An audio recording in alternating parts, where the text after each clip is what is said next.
again. Don't mind me. Speaking with you got me dreaming of the old days.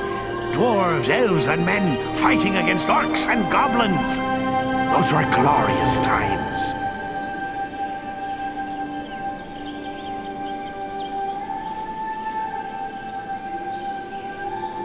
What need could have driven you from distant Erebor to Imladris? I came at the bidding of my lord, King Dane. My son Gimli and a few companions came with me. For all paths grow dangerous under the spread of the shadow. With the enemy seeking news of Bilbo, Dane thought we should come to Elrond for counsel. I never imagined what I'd learn when we got here, but it may be wise to say no more. Elrond confided in us that Frodo bears the One Ring. Alas, that we should live in such times. Well, Frodo knows what he must do. If I were younger, I'd go with him. But we must each serve where we are most needed, even as you must, with such friends as you trust. And where do you think I could be of the most service? That's plain as the beard on my face. It's right here, of course. You've uncovered a deadly enemy in this Agandaur. As long as he's free to carry out Sauron's will, he'll gather more orcs, goblins, and trolls to his banner. Rivendell, the Shire, the Brelons, no place will be safe from his wrath. He must be stopped. Sauron's attention will be focused largely on the south. If we thwart his plans here, he will be distracted. That could prove a benefit to the Ringbearer. That's my thoughts upon the matter, too.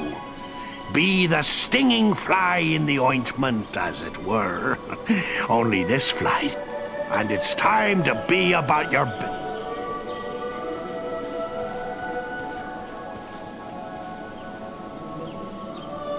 Andriel, welcome home. It is good to have you back. I have already heard tales of your exploits. All of Imladris is proud of what you have done. Oh, but I forget my duties as steward. You have been through many bitter battles. Are you in need of new arms or equipment? It is good to be home once again, Ilari. How fares Imladris in my absence? Less serene than usual, I fear. The servants of the enemy came almost to our very doors in pursuit of the hobbit Frodo Baggins, but he was saved by the valor of Aragorn and the arts of the Lord Elrond. But you know more of this than I. And Frodo? He came through all this peril in safety? He was gravely injured by one of the evil weapons of the enemy.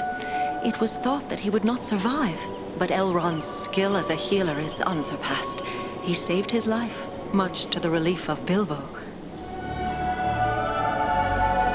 Were the Nazgûl that pursued Frodo destroyed? I do not know, but my heart tells me they were not. Elrond will be sending out many scouts to learn what they may of the fate of the Nazgûl and the movements of the enemy. I have been told to prepare supplies for them. And Frodo? He came through all this peril and... He was gravely in... So Frodo is dear to Bilbo? Oh yes, he is his nephew and heir. Bilbo hardly left his side during the long days that Elrond tended him.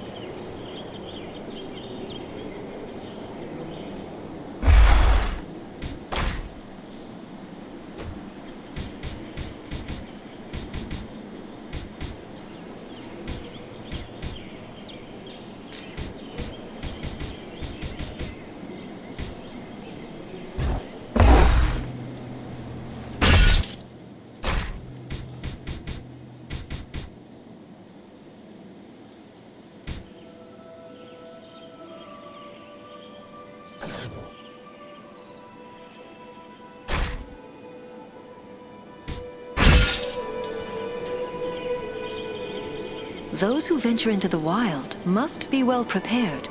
Examine the goods Imladris has to offer.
Hello there, Andriel. It's good to see you back safe and sound. I've heard all about what you and your friends did to help my Frodo and the Dunedain reach Rivendell safely. Oh, you'll have to tell me all about it one of these days so I can write it all down properly. I am glad Frodo made it here safely. He is your heir, yet he is not your son? Oh no, he's not my son. Actually, he's my first cousin once removed. And also my second cousin once removed. Well, it's complicated, but we share a great-grandfather. The poor lad was orphaned at an early age, and so I adopted him. Made him my heir, all nice and legal, while simultaneously dashing the greedy hopes of my odious relations, the Sackville Baggins. He's a good lad, Frodo. I only wish he hadn't inherited my troubles along with my estate. I hope that Gandalf and the Dunedain will keep him safe in the days ahead. The Dunedain? You speak of Aragorn? Yes, indeed. I have called him that since the day he first told me about his heritage. A remarkable man, Aragorn, and a good friend. I almost wish that I could accompany him on his grand quest, but I'm far too old for adventures now. I only hope I will be spared long enough to write it all down. Can you tell me how Frodo came to be in possession of the Ring of Power? Well, yes, that was through me, I'm afraid. I found the ring by happenstance while lost beneath the roots of the Misty Mountains. I won it. That is to say, I took it from the creature Gollum. Of course, I did not know the full story of the ring until only a few days ago. I thought it was merely a magical bauble with the power to make the wearer invisible. I only used it to avoid unwelcome visitors. Imagine that old ring of mine causing such a fuss. I would gladly take charge of it again if that would help. Oh, yes. Gladly.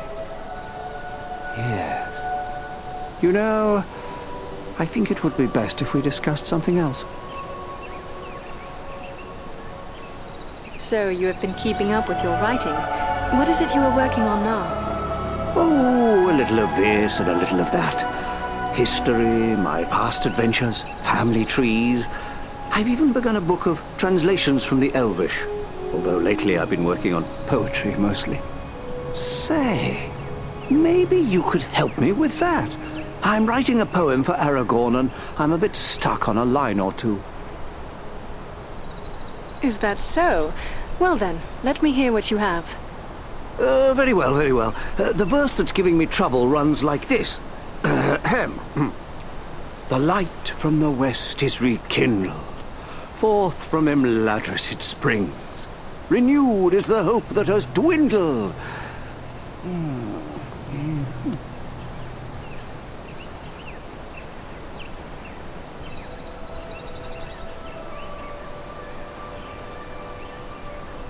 The light from the west is rekindled. Forth from Imladris it springs.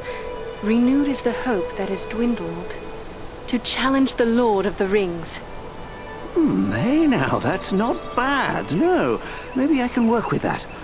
You missed your calling, my friend. Perhaps you should put down your weapons and take up a pen. I hope the day will come again when we concern ourselves solely with music and poetry. But I fear that day is still far off. Oh, I'm afraid you're right, but since these old hands are not much use with the sword, I'll just keep on with the pen. Though I'll need some help. Perhaps you could show this to the Lady Arwen. She has her people's gift with words, and this touches her deeply after all. Arwen? Do you really think this is something we should trouble the daughter of Elrond with? Oh, you are too formal, my friend. Why, I'll have you know that the Lady Arwen has frequently helped me with my poetry, and she is one of the best sources of elven history. Her rendition of the tale of Beren and Luthien is especially moving.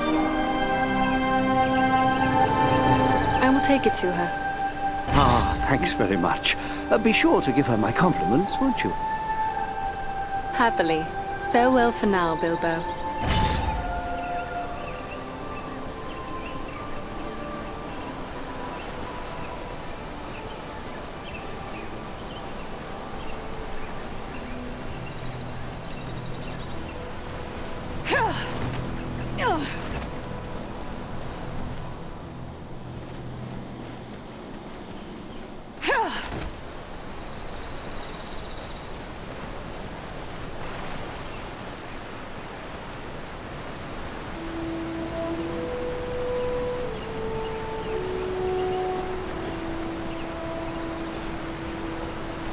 Andreil, my Govanen, it is good to see you safely returned.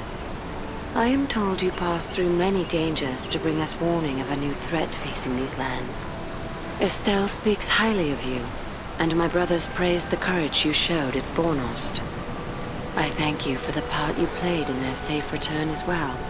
Rest now a while in the peace of Imladris. It is long since we sat and spoke of herb lore and other gentle arts. It is a matter of the gentle art that I bring to you. I have been speaking with Bilbo. Say no more. I thought our people had a passion for poetry, but this hobbit may yet put us to shame. Bilbo seems most unusual for a hobbit. Perhaps we know less of hobbits than we think. They have a strength within that is far greater than their stature. Though I have only just met Frodo, I see the same qualities in him. Bilbo resisted the evil of the ring longer than many we would have called strong. It sustained him, so that now he is very old amongst his kind, but it did not stain him. And it has not lessened his love of poetry and song. Dear old Bilbo. I do believe there is nothing he loves more, except a good meal. In that, he remains a true hobbit. I have a poem of his here. He asks for your opinion and advice, for he says the subject is a matter very close to your heart. Then I would guess it is another poem in honor of Estelle. Leave it with me, Andreil. I will give it some thought and answer him myself. Bilbo will be pleased, I am sure. I would that I had more time for such arts, but Elrond is in need of my skills, and I fear I must leave for the Ettenwalls as soon as may be. Then I will not keep you, but perhaps we may be of service to one another. Your journey may solve a problem that has perplexed me. I am helping my father create a quantity of Miraval, and we may fall short of certain rare ingredients which can be found in the Ettenwalls. In all my years at Imladris, only once have I tasted the fragrant cordial Miraval. I remember how it renewed my heart and gave me fresh strength. Yes, it is difficult to create and therefore precious. If I gave you a list of the ingredients, perhaps you could bring them back from the Ettenwalls. I will set aside a flask for your own use when we have brewed it. If I may be so bold, why is it that you prefer to use Estelle instead of Aragorn? His true name has long been known to you. It is true that when first we met, he gave me his Dunedain name and lineage.